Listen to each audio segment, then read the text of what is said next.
আজকে আমরা the garden পার্টির থেকে সমস্ত ইম্পর্টেন্ট এসএকিউ নিয়ে আলোচনা করব। তো এখান থেকে যতগুলো ইম্পর্টেন্ট এসএকিউ হয় সবগুলো নিয়ে আলোচনা করব। তোমরা ভালো করে মন দিয়ে টেক্সটটা পড়বে, দেন এসএকিউ সলভ করবে, তাহলে তোমরা ইজিলি পারবে। গল্পটাকে জানবে, দেন প্রশ্নগুলো অ্যান্সার দেওয়ার চেষ্টা করবে। তো first question, who wrote the garden party? তো গার্ডেন পার্টি কে লিখেছেন? Katherine Mansfield wrote the garden party. Next question, when was the garden party first publish? তাহলে গার্ডেন পার্টি গল্পটা প্রথম কখন পাবলিশ হয়েছিল, কবে পাবলিশ হয়েছিল? The garden party was first published in 1922, 1922 প্রথম পাবলিশ হয়েছিল। What is Katherine Mansfield's real name? Katherine ম্যাসফিল্ডের পুরো নাম কি? Katherine Mansfield's real name is Catherine Mansfield Murry বা মারি। ঠিক আছে। Next question, in what collection of Mansfield short story is the garden party included? তাহলে কোন সংকলন থেকে গার্ডেন পার্টিটা নেওয়া হয়েছে, বা কোন সংকলনের মধ্যেও গার্ডেন পার্টি এই যে গল্পটা অন্তর্ভুক্ত আছে? The garden party is included in Katherine Mansfield short story the collection name the garden party and other stories. তাহলে the garden party and other stories থেকে, সংকলনটি থেকে এই গার্ডেন পার্টি গল্পটি সংকলিত হয়েছে। Next question, who arrange the garden party? তাহলে garden party কে আয়োজন করেছিল? The Sheridans arrange the garden party. তাহলে শেরিডানরা কী করেছিল? গার্ডেন পার্টিটা আয়োজন করেছিল। Right the total number of members in the family, এবং তাদের ফ্যামিলিতে কতজন টোটাল সদস্য ছিল? The total number of members, the total numbers of members in the Sheridans family is 6। তাদের ফ্যামিলিতে টোটাল 6 জন ছিল। তাদের মধ্যে ছিল Mr and Mrs Sheridans and their 4 children, এবং তাদের 4 জন সন্তান। এই নিয়ে total 6 John.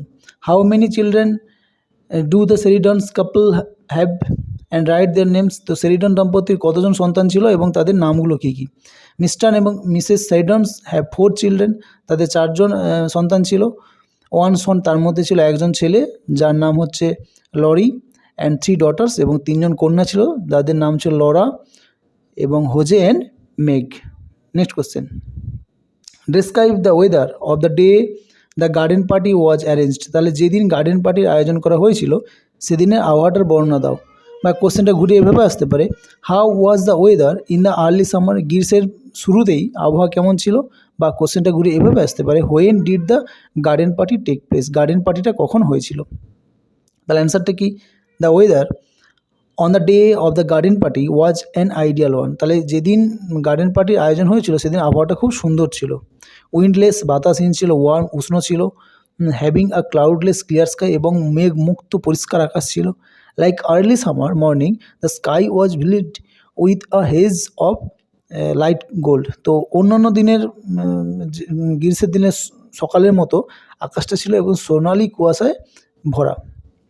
The day could be on more perfect for a garden party. তাহলে ওই দিনটাই ছিল একদম গার্ডেন পার্টির জন্য একদম মানে নিখুঁত দিন বা পারফেক্ট দিন। Next question, give a description of the garden of the Sheridans. তাহলে শেরিডানদের বাগানের বর্ণনা দাও। The Sheridans has a beautiful garden. তাদের বাগানটা তার বাগানটা ছিল খুব সুন্দর। ঠিক আছে। Which is maintain carefully by a gardener. মালিক কী করছিল? বাগানটাকে খুব সুন্দরভাবে পরিচর্যা করেছিল। It has plants like rose. এখানে খুব সুন্দর সুন্দর ফুলের গাছ ছিল। রোজ, গোলাপ, ল্যাভেন্ডার ছিল। উইথ লাস গ্রিন গ্রাস, এবং যাদের একদম সবুজ ঘাসে ভরা ছিল, এবং বুশেস ছোটো ছোটো কী ছিল? ঝোপঝাড় ছিল। It also has well manicured lawns, a lily lawns and the karakas trees with broad gleams leaves and the cluster of the yellow fruits. এবং এখানে কী ছিল? খুব সুন্দর সুন্দর 6টা লন গাছ ছিল, এবং লিলি গাছ ছিল, এবং খুব উজ্জ্বল চওড়াওয়ালা পাতা যে কারাকা গাছগুলো সেগুলো ছিল। এগুলো দিয়ে খুব সুন্দর বাগানটা গঠিত ছিল। ঠিক আছে। Next question, how was Jose dress? হোজের ড্রেসটা কেমন ছিল? Jose was always dress in a silk petticoat and a kimono jacket. তাহলে হোজ কী করতো? সবসময় একটা পেটিকোট পরতো এবং একটা কিমোনো জ্যাকেট পরতো। Next question, why was Jose compared to a butterfly? তাহলে হোজকে কেন একটা প্রজাপতির সঙ্গে তুলনা করা হয়েছিল? সি ওয়াজ কম্পেয়ার্ড, বা Jose was compared to a butterfly because she was always fashionable dress in bright colour outfit. তো তাকে প্রজাপতির সঙ্গে তুলনা করা হয়েছিল এই কারণে সে সবসময় কী হতো, একটা উজ্জ্বল রঙের পোশাক পরে থাকতো, তাই তাকে প্রজাপতির সঙ্গে তুলনা করা হয়েছিল। Next question, why did Laura want to copy her mother's voice? Laura কেন তার মায়ের কণ্ঠস্বরটাকে অনুকরণ করার চেষ্টা করেছিল? Laura wanted to copy her mother's voice because সে তার মায়ের ভয়েসটা কপি করতে চেয়েছিল। কারণ কি না, she did not want the workman to consider her childish on inexperienced. মানে সে এটা চায়নি যে কর্মীরা তাকে শিশুসুলভ ভাবে বা তাকে মানে অনভিজ্ঞভাবে। She wanted to show her control of the situation and her authority. সে কী করেছিল, বিভিন্ন পরিস্থিতির ওপর তার নিয়ন্ত্রণ এবং কর্তৃত্বকে দেখাতে চেয়েছিল। Next question, why did Laura feel অ্যাজাম্পড as she greeted the workman?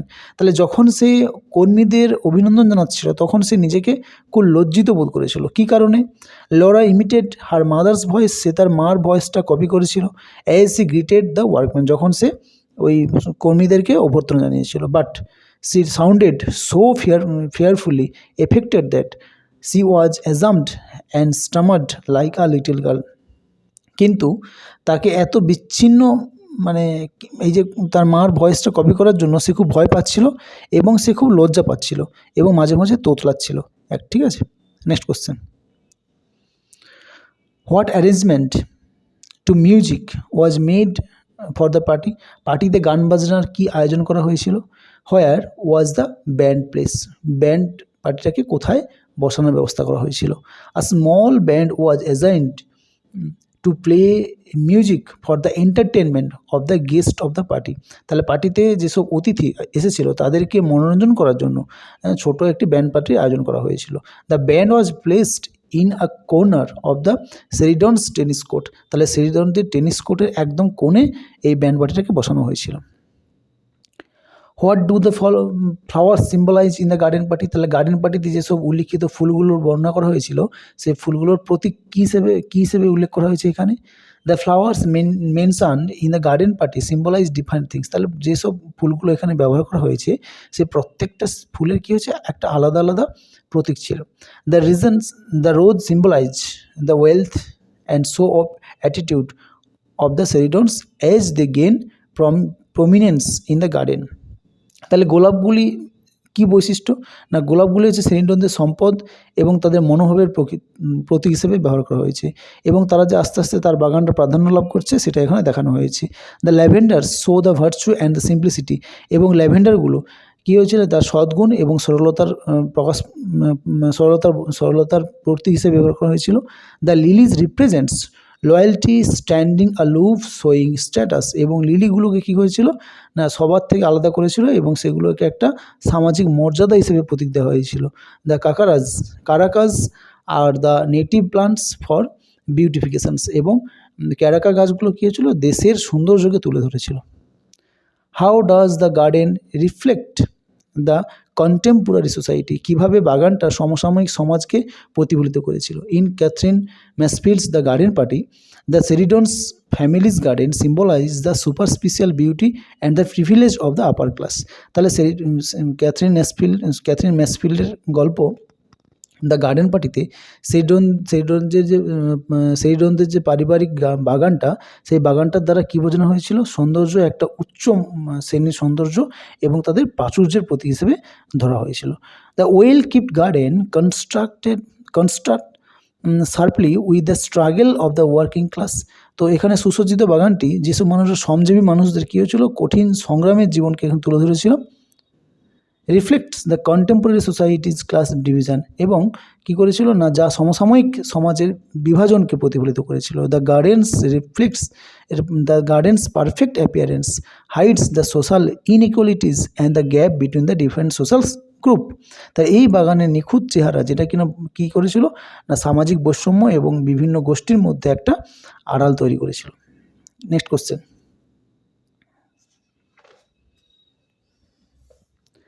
Dash of to the telephone old girl. তাহলে এখানে মানেটা কি না, টেলিফোনের দিকে ছুটে যাও। হ্যাঁ, ওল্ড গার্ল মানে এখানে বুড়ি মেয়ে বলতে চাইছে, একটা জাস্ট বলেছে বুড়ি মেয়ে তুমি টেলিফোনের দিকে ছুটে যাও বা ছোটো। Who is refer to as old and by whom, কে কাকে বুড়ি মেয়ে বলেছে? Laurie affectionately call his sister Laura old girl. তাহলে এখানে লরি তার স্নেহের বোনকে লরাকে বুড়ি মেয়ে বলে তুলে ধরেছে। Who telephone Laura, what did Laura say to the caller, লরাকে কে টেলিফোন করেছিল এবং লরা তাকে কি বলেছিল? Kitty Maitland a friend of Laura telephone her, তাহলে কিটি মেটল্যান্ড যে কিনা লরার একজন বন্ধু, সে তাকে ফোন করেছিল। When Laura was in the garden supervising the workman এবং সুপারভাইজিং দ্য ওয়ার্কম্যান, যখন সে বাগানে ছিল এবং শ্রমিকদের কী করছিল, তাদের তত্ত্বাবধান করছিল, তখন তাকে ফোন করেছিল। Laura invited Kitty over to lunch before the party, Laura কী করেছিল, কিটিকে দুপুরে খাবারের আমন্ত্রণ জানিয়েছিল। They also talk about the perfect weather of the early summer day, এবং তারা এর সাথে সাথে গ্রীষ্মের শুরুতে যে তাদের ওই আবহাওয়াটা কীরকম ছিল সেটা সম্পর্কেও তারা ফোনে কথা বলেছিল। Next question, to whom Mrs Sheridans instruct to bank up the lilies and where, Mrs Sheridan কাকে এবং কোথায় লিলিগুলোকে জড়ো করার নির্দেশ দিয়েছিলেন? Mrs Sheridan instructed the florist to bank the lilies up just inside the door on both side of the porch, তাহলে Mrs Sheridan কী হয়েছিল, ফুল বিক্রেতাদের কী করেছিল না, তাদের বারান্দার দুপাশে দরজার ঠিক ভেতরে লিলিগুলোকে জড়ো করে রাখার নির্দেশ দিয়েছিল। Next question, name two kinds of sandwich that would be served at the garden party, তাহলে গার্ডেন পার্টিতে কী হয়েছিল না, পরিবেশন করার জন্য যে দু ধরনের স্যান্ডউইচের উল্লেখ করা হয়েছে তাদের নাম কি? Two kinds of sandwich that would be served at the garden party were cream cheese and the lemon cut, তাহলে দুটো স্যান্ডউইচের নাম হলো ক্রিম চিজ এবং lemon cut, and egg and olive, এবং হচ্ছে ডিম এবং olive. Okay, next question, how many kinds of sandwich were prepared for the garden party, তাহলে গার্ডেন পার্টিতে কত ধরনের স্যান্ডউইচ প্রস্তুত করা হয়েছিল? 15 kinds of sandwich were prepared by the cook for the garden party, তাহলে গার্ডেন পার্টির জন্য রাঁধুনি 15 ধরনের স্যান্ডউইচ প্রস্তুত করেছিলেন। What was Godber's famous for, তাহলে গোডবার কিসের জন্য বিখ্যাত ছিল? What did the delivery man from Godber's come to deliver, এবং গডবারের ডেলিভারি ম্যান কী সরবরাহ করতে এসেছিল? Godber's was famous for their delicious cream puff, তাহলে গডবার্স হচ্ছে সুস্বাদু ক্রিম পাফের জন্য বিখ্যাত ছিল। Delivery man from the Godber's came to deliver the creams puff for the garden party for the Sheridans, তাহলে গডবারের ডেলিভারি ম্যান শেরিডানদের গার্ডেনের পার্টির জন্য ক্রিম পাফ সরবরাহ করতে এসেছিল। Next question, how did the news of the death of mister Scott change the mood of Laura, তাহলে mister স্কটের মৃত্যুর খবর কীভাবে লরার মানসিকতার পরিবর্তন করে দিয়েছিল? বা কোশ্চেনটা এভাবে ঘুরে আসতে পারে, why did Laura want to cancel the party, কেন লরা পার্টিটা বাতিল করতে চেয়েছিল?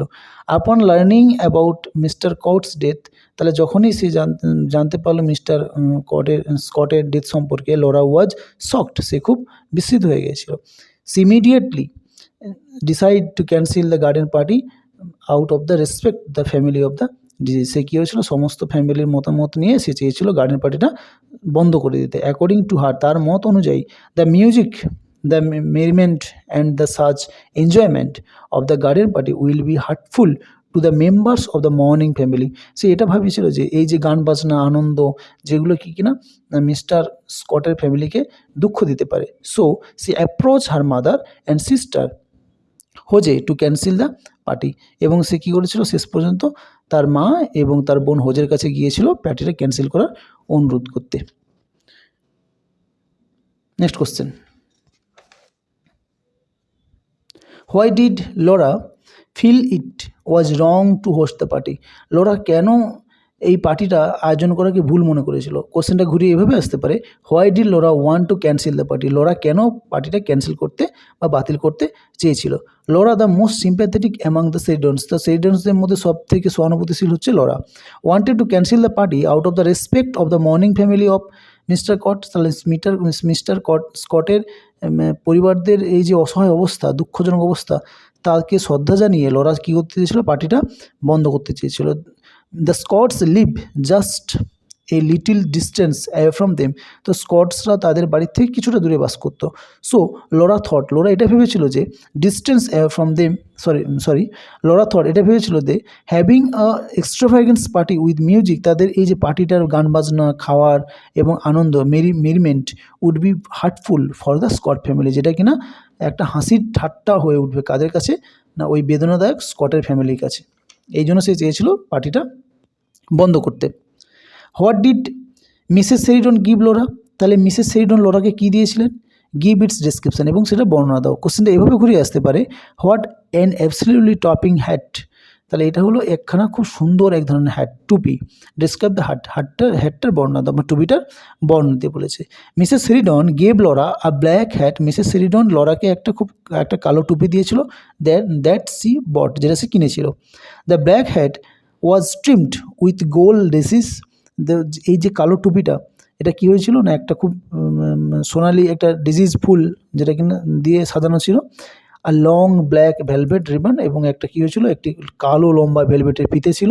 অ্যাকর্ডিং টু মিসেস শেরিডনের মতে Laura looked very beautiful in it, Mrs শেরিডনের মতে লোরাকে এটা পরতে খুব সুন্দর দেখাচ্ছিল। Who were compared to fogs and by whom, কাদের সাথে মানে বা কে কাদেরকে ব্যাঙের সাথে তুলনা করেছে, অ্যান্ড হোয়াই, কেন। কোশ্চেনটা ঘুরিয়ে এভাবে আসতে পারে, where according to Kitty Maitland should the band members be placed and why, Kitty মেটল্যান্ডের মতে ব্যান্ড সদস্যদের কোথায় বসানো উচিত ছিল এবং কেন। Kit Maitland's a friend of Laura, যে লোরার বন্ধু ছিল, who was also a guest at the party, যে কিনা ওই পার্টিতে একজন অতিথি ছিল। Compare the members of the band to fogs, এবং সে কিনা ব্যান্ডদের ফগের সাথে তুলনা করেছিল। The members of the band were all dress in green coats, যারা কিনা এবং resembles the skin colour of the fog, এবং সমস্ত ব্যান্ডের সদস্যরা একটা কী করেছিল না সবুজ কোট পরেছিল, যেটা কিনা হচ্ছে ব্যাঙের গায়ের কালারের মতো। So Kitty mocked the band members, saying the Sheridans should have placed them around the pond with the conductor in the middle of a leaf instead of the tennis court. এই কারণে কিটি কী হয়েছিল না ওই ব্যান্ডের সদস্যদেরকে উপহাস করে বলেছিল, সিরিয়াসলি বলেনি, উপহাস করে বলেছিল, কি বলেছিল যে শেরিডনদের উচিত ছিল যে ওই টেনিস কোর্টের পরিবর্তে পুকুরের চারপাশে ওই ব্যান্ড পার্টিদের বসানো উচিত ছিল। ঠিক আছে, next question, describe the garden পার্টির বর্ণনা দাও। কোশ্চেনটা ঘুরে এভাবে আসতে পারে, give a glimpse of the activities of the guest in the পার্টিতে অতিথিদের কার্যকলাপের বর্ণনা দাও। The Sheridans arrange and beautiful garden party, তাহলে শেরিডনসরা একটা খুব সুন্দর পার্টি আয়োজন করেছিল। The party was grand success according to the Sheridans with the beautifully dress people streaming in, না পার্টিতে খুব দারুণ সফল হয়েছিল এই কারণে না যেখানে খুব সুন্দর সুন্দর পোশাক পরা মানুষজন এসেছিল, এবং কি করেছিল enjoy the music of the band, এবং ব্যান্ড তারা গান বাজনা উপভোগ করেছিল। With hired waiters running around the caterers to the guest, এবং যেসব তারা ক্যাটারার্স ভাড়া করে নিয়ে এসেছিল, হ্যাঁ, বা ভাড়া করা যেসব খাদ্য পরিবেশকদের তারা অতিথিদের চাহিদা পূরণ করার জন্য সব কিছুই করেছিল। With couples strolling the garden, এবং বাগানে এইসব দম্পতিরা পায়চারি করছিল বা ঘুরে বেড়াচ্ছিল। Bending to admire the flowers, এবং তারা নিচু হয়ে ঝুঁকে পড়ে ফুলের প্রশংসা করেছিল। Greeting each other and having delicious food, এবং একে অপরকে ওয়েলকাম জানিয়েছিল বা অভিনন্দন জানিয়েছিল, এবং কী হয়েছিল তারা বিভিন্ন সুস্বাদু খাবারগুলোকে উপভোগ করছিল। What were the guest at the Sheridans party compare to and why, তাহলে শেরিডনদের পার্টির অতিথিদের কিসের সঙ্গে তুলনা করা হয়েছে এবং কেন। The guest at the Sheridans party were compared to be bright birds, তাদেরকে একটা কিসের সঙ্গে তুলনা করা হয়েছে না পাখির সাথে তুলনা করা হয়েছে। ঠিক আছে, উজ্জ্বল পাখির সঙ্গে তুলনা করা হয়েছে। That had descends in the Sheridans garden for that one afternoon, যারা কিনা বিকেলের জন্য শেরিডনদের বাগানে নেমে এসেছিল। The guest of the Sheridans were all members are upper class, তো সমস্ত মানুষরা অতিথিরা তারা ছিল যারা এসেছিল শেরিডনদের পার্টিতে তারা সবই হচ্ছে মানে খুব উচ্চ শ্রেণীর মানুষ। They looked like beautiful birds, তাদেরকে খুব সুন্দর সুন্দর পাখির মতো লাগছিল। In their careful chosen colour dress, কারণটা কি না, তারা খুব সুন্দর সুন্দর জাঁকজমক বা চমৎকার পোশাক পরে এসেছিল তার জন্য। Next question, who are address as poor creature by whom, কে কাকে বেচারি মহিলা বলে সম্বোধন করেছিলেন এবং হ্যাঁ কে কাকে বেচারি মহিলা বলে সম্বোধন করেছিলেন। Mrs Sheridan referred to miss Scott's widow as poor creature. তাহলে মিসেস শেরিডান মিস্টার স্কটের বিধবা স্ত্রীকে কী করেছিল, মানে বেচারি মহিলা বলে সম্বোধন করেছিল। Next question, describe the role of the Laura's mother in shaping Laura's perception in the gardens party. তাহলে দ্য গার্ডেন পার্টিতে লরার বোধশক্তি গঠনে লরার মায়ের ভূমিকা কী ছিল। Mrs Sheridan's significant influence over the Laura's personality is evident when Laura mimics her mother's voice while interacting with the marquise man. মানে কি না, লরার ব্যক্তিত্ব কী হয়েছিল, মানে তার লরার ব্যক্তিত্বের উপর তার মায়ের ভূমিকা ছিল একদম খুব স্পষ্ট। যখন লরা কী করছিল, তার মায়ের কণ্ঠস্বর নিয়ে নকল করার চেষ্টা করছিল। Similarly when dressing up for the party, এবং যখন পার্টিতে যাওয়ার জন্য পোশাক পরেছিল, Mrs Sheridan dictates which hats Laura should wear, এবং সে মিসেস শেরিডন কী হয়েছিল, সে লরাকে একটা টুপি দিয়েছিল এবং সে বলেছিল যে টুপিটা লরার পরা উচিত, শুড ওয়্যার এটা পরা উচিত ছিল, and guides her on proper behaviour, এবং তাকে সঠিক আচরণের নির্দেশ দিয়েছিলেন। Next question, who open the gate to mister Scott's house. তাহলে মিস্টার স্কটের বাড়িতে দরজাটা কে খুলেছিল। What her relationship with mister Scott, এবং যে দরজাটা খুলেছিল তার সাথে মিস্টার স্কটের কী সম্পর্ক ছিল। A little women in black open the gate to mister Scott's house. তাহলে কালো পোশাক পরিহিত একটা মহিলা যে কিনা মিস্টার স্কটের বাড়ি দরজা খুলেছিল। The women was mister Scott's wife Em Scott sister, এবং মহিলাটি ছিল মিস্টার স্কটের স্ত্রী, এবং এম স্কটের বোন। What is the name of mister Scott's wife. Mister স্কটের ওয়াইফের স্ত্রীর নাম কী ছিল। The name of mister Scott's wife is Em Scott. তাহলে মিস্টার স্কটের স্ত্রীর নাম ছিল Em Scott. Where did Laura first meet her. Laura সঙ্গে তার প্রথম কোথায় দেখা হয়েছিল। Laura first meet her in the little low kitchen light by the smoky lamps inside their cottage। তাহলে লরার সাথে তার প্রথম সাক্ষাৎ হয়েছিল কোথায় না, একটা ছোট্ট কুঁড়ে ঘরে, একটা নিচু ধোঁয়াটে রান্নাঘরে তার সাথে প্রথম দেখা হয়েছিল। Em was sitting before the fire, এবং এম কী করেছিল, আগুনের সামনে বসেছিল। Next question, where was the dead body of mister Scott's lying. Mister স্কটের ডেড বডিটা কোথায় শোয়ানো ছিল। Describe mister Scott as seen by Laura, এবং যখন লরা মিস্টার স্কটকে দেখেছিল সেটার বর্ণনা দাও। তাহলে the dead body of mister Scott was lying on the bed in their bedroom. তাহলে তাদের বেডরুমের শোয়ার ঘরে একটা বেডের উপর শোয়ানো ছিল মিস্টার স্কটের বডিটাকে। It was covered by sheet, এবং এটা চাদর দিয়ে ঢাকা ছিল। When mister Scott's sister pull back the sheet, যখন মিস্টার স্কটের বোন সে করেছিল, যখন তার চাদরটা সরিয়ে দিয়েছিল, it unveil a young man who appeared deadly asleep, তখন মনে হচ্ছিল একটা যুবক মানুষ গভীর নিদ্রায় বা শুয়ে আছে, গভীর ঘুমে। Mister Scots head rest on the pillow, এবং তার মাথাটা ছিল একটা বালিশের ওপর, বালিশের যেন মনে হচ্ছে সে বিশ্রাম নিচ্ছে। His eyes closed as it lost in a peaceful dream, এবং তার চোখগুলো বন্ধ ছিল যেন মনে হচ্ছে একটা সে শান্তির ঘুমে আছে এবং খুব স্বপ্ন দেখছে। ইট ওয়াজ আ পারফেক্ট ইমেজ অফ ট্রানকুইলিটি এবং সলিটিউড, এটা হচ্ছে প্রশান্তি এবং নির্জনতার একটা নিখুঁত চিত্র। তো এই যে কোশ্চেনগুলো আলোচনা করলাম, এখান থেকে প্রচুর কোশ্চেন হয়। দ্য গার্ডেন পার্টি থেকে অনেক কোশ্চেন আছে। তোমরা মোটামুটি গল্পটা ভালো করে পড়বে।